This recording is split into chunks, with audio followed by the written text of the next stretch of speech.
Hello and welcome to Dove and Serpent Tarot. This is a reading for Sagittarius. If Sagittarius is your sun, moon, or rising sign, this is your reading. Please hit the like button, leave a comment, and consider subscribing to the channel, especially if this reading resonates with you. And if there's anything that you would like me to pray over or meditate upon or send positive energy toward, please let me know. Okay. Now, this is going to be a general reading, so try to be open and receptive to whatever may come through during our time together. I am merely the messenger. And I ask you to connect directly with each of these cards and use your own intuition to take you beyond the details that I might provide. Okay? And remember, Sagittarius, that the most important part of any tarot reading is you. Look at that, a Six of Swords. Very organized, very well planned out, whatever this is.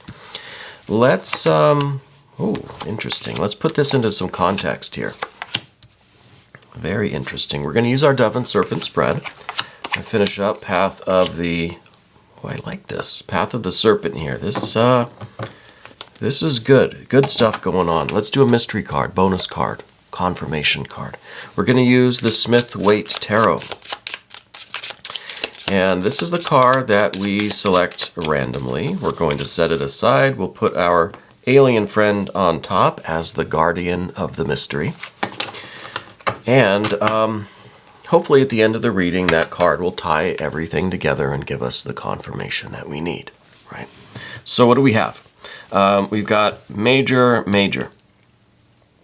And we've got some water, we've got some air, we've got some fire, a little more air, a little more fire, a little bit of earth.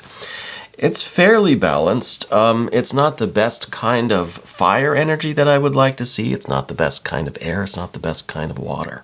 Okay, so what really is going on here? Well,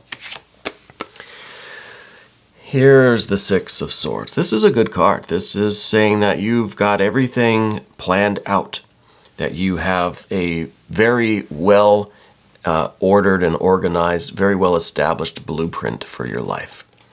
This is everything that you've planned for yourself.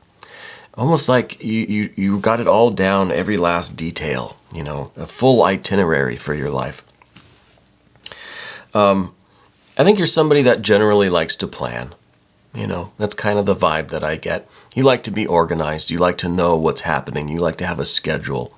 You like to have a bit of a routine. I tend to function the best when I have built myself a schedule, a routine, right? When I kind of know what I'm doing, not down to the minute, but at least, you know, blocks of time. You know, kind of know where I'm going to wake up around this time. I'm going to, you know, do my meditations and my rituals. I'm going to start work at, you know, promptly at 9 a.m. And I like to follow that. And it allows me to make sure that I schedule the right things in my life, you know, because it may be where we get, without a schedule, we may get a little bit wrapped up in certain things that we'll forget about other things. You could be so involved in this project that you forget to eat, right? You forget to take a rest. So we kind of need the plan to you know, a little timer on our watch says, oh, okay, I've got to go rest and eat. I've got to sleep for a couple hours at least, you know, before I can get back to this work. So it's a way of building an organized life, a balanced life, and a life that is efficient. Because I really think that you have a lot of goals.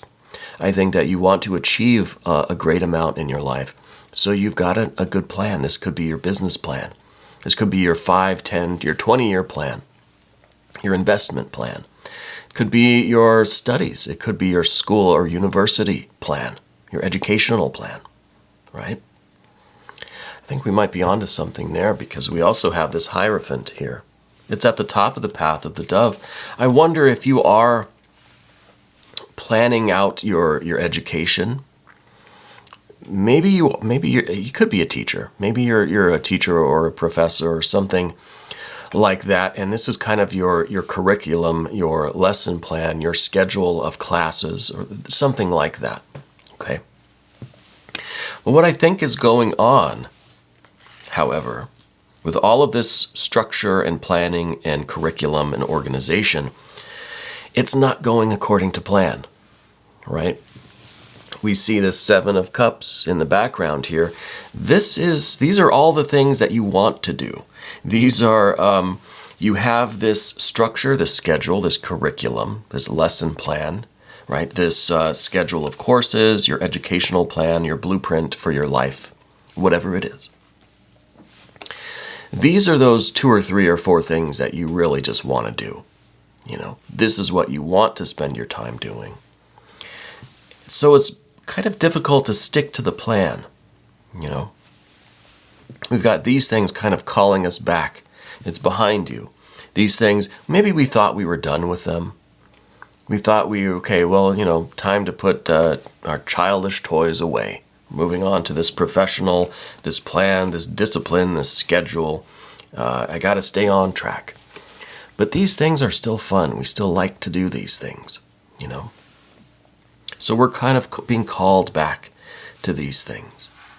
These are those, again, 3 or 4 or 5 things that we really want to be doing, which may or may not be included in this schedule. You know, it kind of seems like we almost have decided that these aren't good for us. We don't want to do these. We want to, but we can't. Okay? So we're trying to stick to our plan, stick to our schedule, our routine, our organization. It's not sustainable. So this is the 10 of Wands. And I think really what's going on here is that things are changing. And that's okay. Right? You may have had this blueprint, this plan, you may have had your life all mapped out. It's okay to change, right? It's okay to realize that, hey, this plan has exceeded its usefulness. The 10 of Wands here is about the plan, the impulse, the will that is now so far cut off from its original source, its purpose, that it's just discipline and strictness and adhering to this schedule just because. It doesn't remember why it's doing it. It just now is enforcing the law. It doesn't know why the laws were created, right? So it's so far removed from your original impulse that it's kind of just, well, it's not very productive anymore, right? So I feel like every part of you wants to change this plan and knows that this blueprint is kind of outdated, right? We've got to drop some new plans. But you're kind of reluctant to do that. Maybe you feel that there's some obligation that you, for whatever reason, you have to stick to this plan. All these other cards are saying, look, you really don't want to. It's okay to change things. It's okay to just scrap these plans if you want and draw up some new ones. It's okay for you to revise your plans, maybe incorporate a little bit of the 7 of Cups, a little bit of these things that you like to do just because they feel good, right? What's wrong with that? There needs to be room for pleasure, for relaxation, for indulgence. We don't want it to be extreme. We don't want it to completely consume our lives. So maybe it needs to be built into this plan, because if you try to ignore it and repress it, it's just going to gain energy and it's going to break through in other ways, right? So if we make some room for it and we incorporate these things, then we can keep an eye on them. We can keep everything in balance, right? And the balanced life is what we see at the end with this 6 of Pentacles. It's a complete organized, it's the organization from the 6. See, we've got the 6 of Swords. This is all theoretical. This is the blueprint, right? It's not working right now, but if we can fix it, it will manifest into a 6 of Pentacles. See, this is just still in the mind. This is still the planning. This is that plan in action, working, right? The 6 Pentacles, everything is in alignment, everything is functioning, and it's working, you're doing it, you're achieving what you set out to achieve, which may or may not have something to do with university or education or learning or teaching, something like that, okay? But your game plan, your lesson plan, your educational plan right now has, it's forgotten why it exists, right? It's outdated, it's outmoded. We need to revise it. Now, the extreme here is that you don't need to revise it. You can't just tweak it and correct it. You can't erase some things and pencil in something else. You've got to scrap the whole thing. So I think what you're worried about, really, this card's underneath it all. You're worried about having to just ditch the whole plan and then you're left with nothing. You almost feel like if this plan doesn't work, the whole thing's ruined, right? And that's the title of the card, Ruin, the Lord of Ruin. The fear of all of this coming crashing down and you're left with nothing but rubble, right? If this plan doesn't succeed, just make another plan, right? Just make a new plan. And that's precisely what we see in front of you. When you realize that this energy, this plan that you have now, is so far divorced from its purpose. It's not working anymore. It's law for the sake of law. It's authority with no spirit behind it, right? That will change your perspective. Here's a Queen of Swords. This is you rising above all of this and seeing from this point of view, the overhead camera, seeing all of this energy surrounding your initial plan. This plan's not going anywhere. It's running into obstacles everywhere. It wants to go up. It wants to go to this Hierophant. It has a purpose. It should be taking you to this goal, whatever this is, if it is something education related, maybe. But it's not. It's being blocked by all of this. So what we need is a fresh perspective. We need to take off our glasses, and be honest with what we're looking at. We need to see it through a fresh set of eyes, kind of. Maybe we need to clean our glasses. And then we can see what we need to change about this. Maybe we need to incorporate some cups in there a little bit more. Maybe we need to throw in some more fire energy so that we can have a little bit more room for creativity, for innovation, right? For improvisation. Maybe we need to stop worrying so much about it. Maybe we need to throw in a little bit of uncertainty, a little bit of variable, a little bit of free time, right? So we might be seeing that we need a new plan that's kind of less planned out, right? We need a new plan that's a little less rigid. And that, now we've simplified it, right? We've simplified it because we're getting a new perspective. We're trying to look at it from a different angle. In order to do that, we have to be very honest with ourselves. We can't just see what we want to see. We can't stick to the plan because for some reason we feel obligated to it, or there's such a strictness with it. It's so rigid that we can't even think outside of that plan. We have to stop doing that. Okay, and that's just an act of will. Just stop resisting the idea that maybe this plan can be changed, molded, tweaked, or scrapped and rebuilt. Okay, so we need this fresh perspective. Now, getting that fresh perspective, I'm going to go ahead and put that like that. That brings us over here to some fire, a little more air obstacles, and then more kind of fire and earth energy. So we start with this. This is the air of fire. This is you, I think, building a new plan that's not so planned out. This is beginning to put your kind of new plan, which is allowing for more spontaneity, more creativity, more improvisation, more inspiration, right?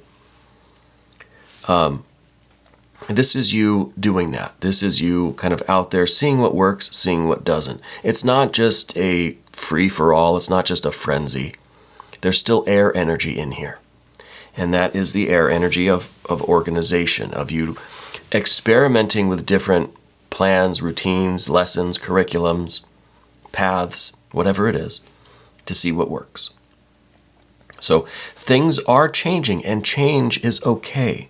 It's only by adapting. As the environment changes, as you progress on your path, you're going to have to revise your plans, right? The plans that worked, our schedule, our routine that worked at the very beginning is not going to work when we're halfway there or 3/4 there.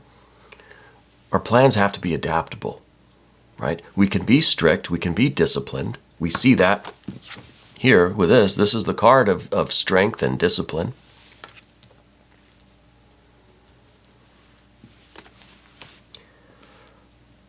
While still being malleable, right? While still being plastic, while still being able to adapt and mold and conform to the new environment that we're in. We have to be soft yet firm. It's very, very Taoist kind of thing. And I think this is the card, this is the energy that you begin with to learn what works. And we have to kind of try different routines and paths and plans and curriculums and take what works from every experiment, every attempt. And we're building a new plan through trial and error, through experimentation, not just through the air energy of just figuring out what we think will work, but trying it, putting it into practice, seeing if it actually works. And that's what we have here with the Eight of Swords. The Eight of Swords is you not trying. The Eight of Swords is what's going to ensnare your Prince of Wands. It's going to run into this cyclone fence and not be able to move. It's going to hurt. This is you trying to go out and experiment, right? Doing these things to see what works so you can build your new plan. But you're running into some mental barriers where you're just like, before you even get outside to start doing these things, you convince yourself that, that's not going to work. Though that math doesn't really add up. Let me change some things over here. So we're kind of right back at our desk, writing our plan out. We don't know how it's going to work in the field because we can't let ourselves get out into the field. We run into our cyclone fence of our mind that's not letting the Prince of Wands out into the field. Okay? And that's just a habit that we're in. Our mind stops us before we actually get out there and start doing something because our mind knows better. We can predict what's going to happen, and so we can build our plan here at the office, and then we'll see how it works later. To me, that doesn't sound like a very wise way to build any kind of system or structure. We have to test it and see how it works, and we have to bring the results of those tests back to the office to help build the plan. So it feels to me like whatever you wanted in your life, whatever direction you thought you were going to take, maybe that direction's changing a little bit. Maybe the reason we can't get out into the field is because part of us doesn't want. This is the Lust or Strength card. It's in the position of what we don't want. Part of us doesn't want this anymore. Maybe we desire different things altogether. Maybe we don't want that Hierophant anymore. Maybe we don't want the education or the plan or whatever this Hierophant represents. Right? Whatever your chosen path was that we then have made this plan to get to, maybe you don't even want that goal anymore. Maybe this is like your educational goals are changing. Maybe you don't even want to go to university anymore. Something like that. Doesn't have to be education. So this card is saying that, look, it's going to require discipline for you to adhere to a path, but maybe we don't want the discipline on this path anymore because we don't want this path. Maybe this discipline, we need discipline. We need to be able and capable of sticking to our plan. We also need to be adaptable and be willing to change our plans and alter things. But we need the discipline. We don't want the discipline right now because I think maybe our desires are changing. And that's okay. Nothing wrong with that. So this is something we need to confront. Why is that strength or lust card in a position of what we don't want? Okay, I know you're capable of adhering and sticking to your plan and following through with your work, but is it that we want something different now? Right? Do we want that discipline in some other area? Some other major, some other skill, some other project, some other path in your life, you know? I apologize for my daughter is upstairs there. Her mom's with her. So what I see happening at the end, though, is if we can get past this lust or strength card, find out why it's in this position, right? And if we want something different, fine. We have to have the perspective, we have to have the openness, the clearness of vision to see why this lust or strength card is here. Maybe we do want something different, right? Maybe we're not just changing the plan, maybe we're changing the whole purpose of the plan, the destination, right, of our map. So we have to really rely on that. We have to be honest. We have to have a clear perception. And again, at the end of everything, 6 of Pentacles, we can take our plan and we can manifest it and we can execute that plan. You can achieve your goals. I think we just have to kind of clarify what our goals are now. We have to really be honest with ourselves, get clear-headed, right? Fresh perspective, clarity of vision. Ask ourselves what we want and how we want to get there. Because we can and we will. And this is, to me, this is the beautiful ending here, the 6. This is everything coming together in perfect alignment to manifest this plan. We just have to know, I guess, now what we want to manifest. What are we planning to do? What do we want to accomplish? Who do we want to be? What is our destination? Because you can get there with discipline, with adaptability, with experimentation, with a clear head and a clear vision. We can get there. But maybe this Hierophant doesn't need to be the Hierophant anymore. Maybe it's not this thing that we want. And this could represent all sorts of things. I'm using the metaphor of teaching or learning or education, you know. But it could be anything. And the Hierophant here is to try to teach you how to find the answer to these questions. You know, the Hierophant wants you to learn what it is that you really are trying to accomplish. You know, that's the real lesson of the Hierophant. It's for you to learn about yourself and what you want. We don't have to stick to this plan rigidly if this isn't what we want anymore. And with all this other energy that was kind of around it, to me it felt like this isn't really what we wanted. This is no longer the plan that works for us, maybe because our goals have changed, but at the very least, this plan needs to change. Okay? Let's look now at the mystery card. Thank you, Alien, for being the guardian of the mystery. There we go. I would love to see another 6, you know. Maybe we'll get a reinforcement of that Hierophant energy. Maybe we'll see some of the fire energy in a more stable pattern. A 4, maybe a 5, but a 4 or a 6 I think would be wonderful. Any kind of a stable fire would be nice. Well, let's just see. Oh, we've got the Tower. That is some fire energy for sure. That is, to me, this is kind of confirming what I started to suspect, that this is just, this whole game is not for you anymore, right? That it's not just that you've got to kind of tweak your plan, that your plans are changing. The whole end game is not what you want anymore. So this could be the really breaking out of this rigid structure of having this plan with this goal. You want something completely different. And this is telling me that, yeah, maybe you don't desire the same things anymore. Things are changing. We have to embrace change. We have to be honest about change. If your desires have changed, if your will has changed, If your intentions have changed, that's okay. But you have to know that. You have to admit that to yourself and base your next move on that information. Okay? If you don't want the same things that you once wanted, there's no point in sticking to this path.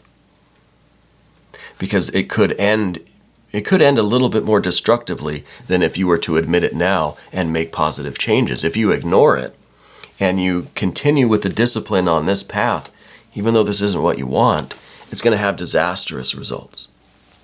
Okay? So we need to make changes now based on this new information, these new feelings, these new desires, and what you really want in your life. Okay? Now, we're going to do an extended reading. If you would like to stick around for that, just click on the link that's up here. That'll give you access to every extended, not just for Sagittarius, but for everyone, every sign. I want to thank you for taking this journey with me. Thank you for letting me read for you. Thank you for being the most important part of Dove and Serpent Tarot.